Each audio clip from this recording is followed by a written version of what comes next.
Hey, John here. In this lesson, I'm going to show you one of my favorite ways of developing and maintaining my left hand technique. The way that I do that is through a 24 combination 4-finger exercise that takes roughly 10 minutes to perform at the tempo that I do it. And don't worry, it's quite a slow tempo, so we're just going to focus on the timing and the technique. This routine will not only help your legato technique, it will also help your overall technique, because pretty much anything that you do on the guitar is going to involve the left hand to quite a big extent. If you want tabs for this one and all the future lessons I'm going to post here on my YouTube, you can go to my Teachable site. You have the link below. Go there, sign up for the YouTube lessons subscription, and you can grab all the tabs as well as any bonuses that are available at this point. Before we get started, you can also sign up for my newsletter, and as a bonus you get 17 free lessons covering alternate picking, hybrid picking, sweep picking, and legato, as well as a complete solo.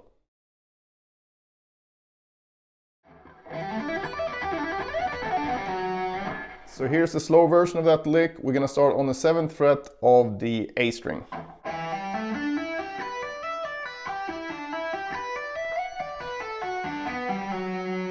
So this lick is basically two parts. We go up with an E minor pentatonic string skipping idea first, 3 notes per string, and then we're gonna go down with an E minor 11th arpeggio using something called 2-1-2 shapes.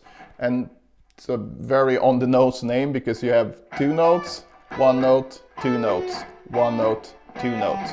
And this is basically a combination of 2-1-2 shapes. So I have basically E to G, and then we have G to A, and then we slide down to the 9th here. Happens to be the 9th fret and the 9th intervallically in the key of E. When it comes to the picking of the first part here, you can do pretty much whatever you want because you have so many notes per string. The least amount you have is 3. So if I just do this,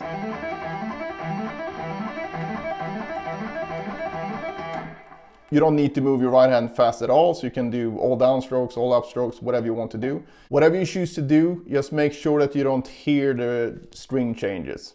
If you don't want to, that is. But if you want to get that legato effect, you don't want to do this. Where you really make it obvious where the string changes are. So just try to keep the dynamic quite low. That's why I like to use hybrid picking a lot as well, because it's just easier to blend that with the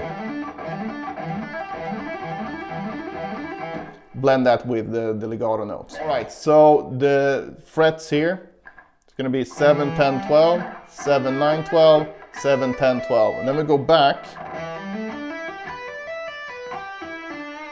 this far and then back up again.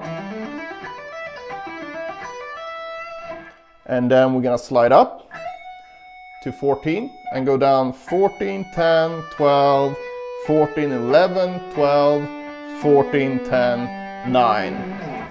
And the intervals here is 9, flat 7, 5, 11, 9, flat 7, 5, flat 3, 9.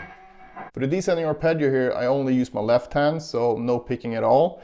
So it's a slide from here, pull off, and then hammer, hammer, pull off, hammer, hammer, pull off, slide. You could also do all hammers if you want.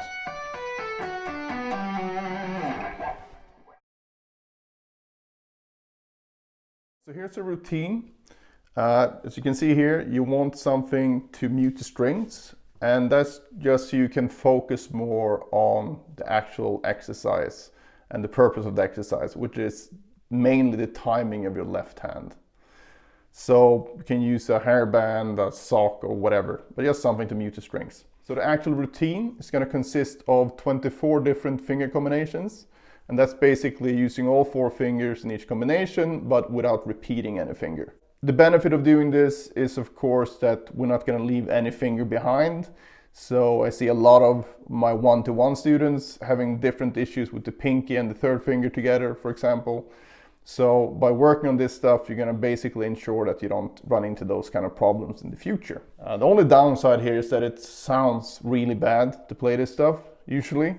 But the upside to that is that you're actually gonna get down to business, so to speak, and you're not gonna be trying to play it faster than you can, and it's not really gonna sound any cooler just because you play it fast, which can be an issue when you work on specific licks, because then you kind of want to play it at the tempo that your favorite player played it at. Basically what I do is that I start with the first combination, and you just choose a fret of the day, and then you just place your fingers one after another like that.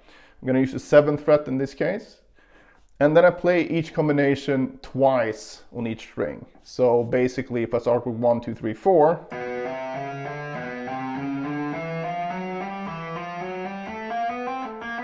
go on all the way up until you end up on the high E string.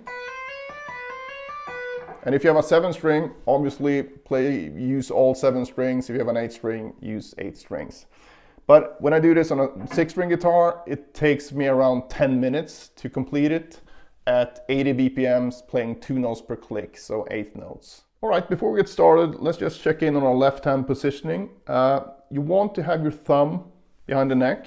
You don't want to sit like this. Why? Because your finger's gonna be a bit cramped, it's gonna be hard to play. This is great for bending, but not so great for faster playing, I think. Another thing you want to keep in mind here, that when you have the thumb behind the neck, depending on your anatomy, you're gonna have the thumb either close to this finger, so meaning facing this finger on the other side of the neck, or somewhere in between the first and this finger.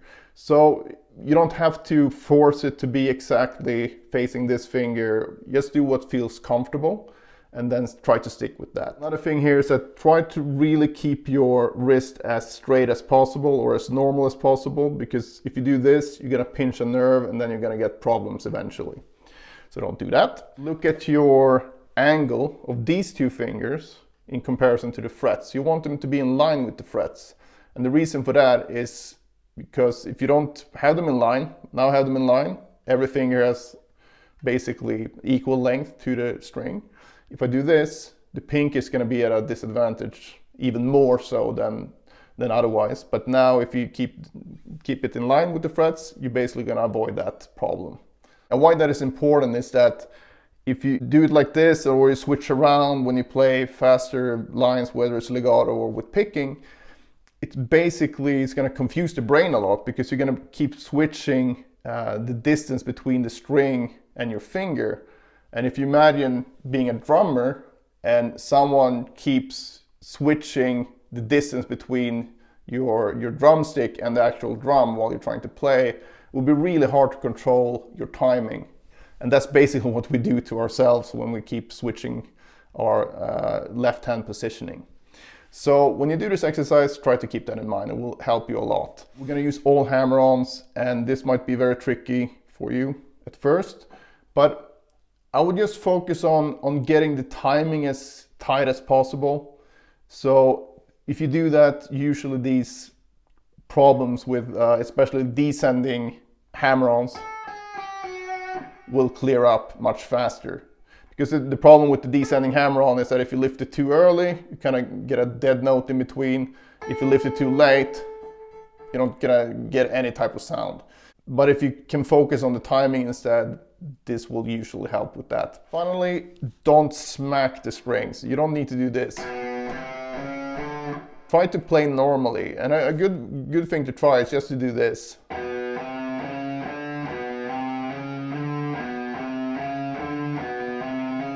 So basically should look the same and feel the same as when you play with a pick. All right, enough talking. I'm just gonna play through the first and second combination now, because it will be super boring for you to look at me and listen to me play all 24. But yes, you can get an idea of what it sounds like when you do it. And I'm gonna use a metronome set to 80 BPMs, and I'm gonna play 2 clicks per metronome. And what I'm gonna be focusing on here more than anything is the timing. So actually, if I flub a note, I don't mind that much as long as that finger actually came down in time. So it's really gonna be a matter of getting the fingers down on the fretboard exactly in time, or as much as you can do it. So I'm gonna try that right now.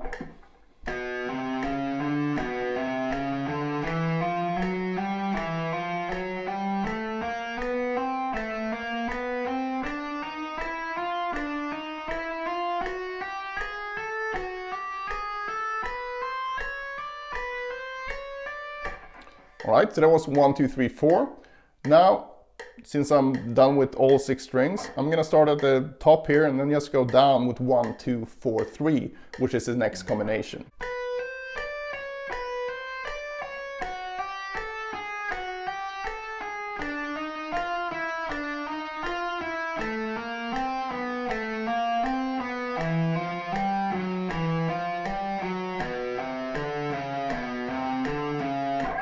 All right, so like I said, what you want to focus on is the timing, so just really try to focus on that. And if you notice that you're a bit out of time at some point, don't worry too much about it, just make sure to get it better the next time. So you're constantly trying to monitor that and try to just do better and better each time.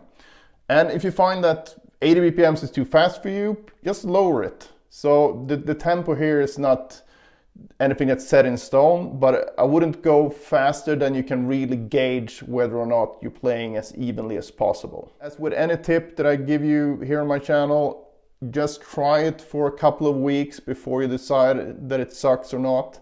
So even the best exercise, you need to do it for at least a few days before you can find the full benefit of it. So don't just try it for a few minutes and then give up on it, because it's a really, really helpful thing to work on.